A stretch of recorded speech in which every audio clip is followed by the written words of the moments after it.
Late one December evening, at the North Pole, the workshop bustled with its usual hum.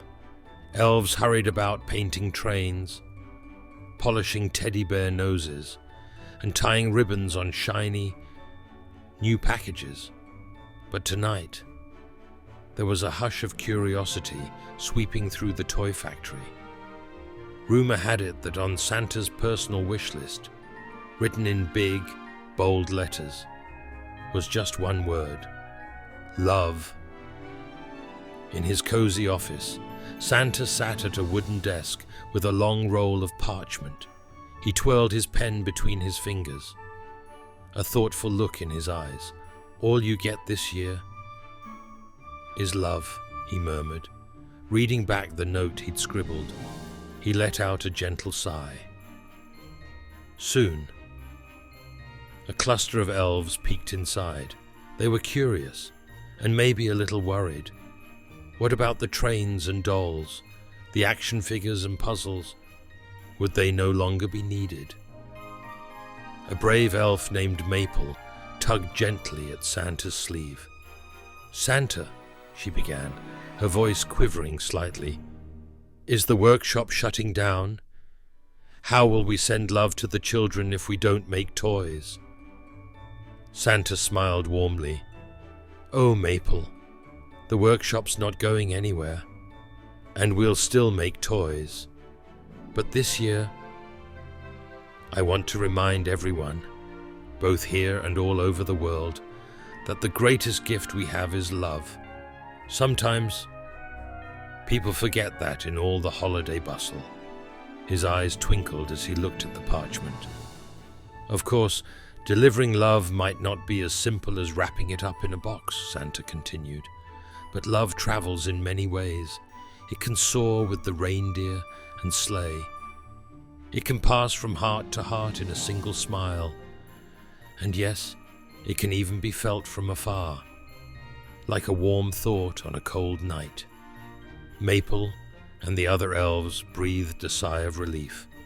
They realized that they could keep making toys, only now, every stuffed bear, every colorful kite, and every sparkling doll would also be filled with an extra dose of genuine kindness. And so, the elves went to work, each adding a dash of holiday cheer to every gift. Some whispered little blessings into the seams of plush animals, others painted secret hearts in places only the children might discover. Each toy became a vessel for love, tangible proof that someone, somewhere, cared deeply for the person who would open that package. When Christmas Eve arrived, Santa loaded the sleigh with care. Tucked among the wrapped gifts was his real treasure, an invisible bundle of love, big enough to circle the globe. "Ho, ho, ho, my friends," Santa said. "Let's remind the world what this season is truly about."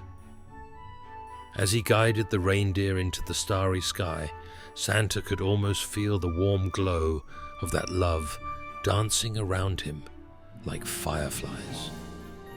Below, the elves waved from the workshop steps, beaming with pride at their new mission.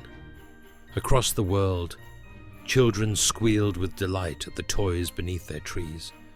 But that year, the feeling of warmth and belonging filled each home in a special way, as though love itself had traveled on the winter wind.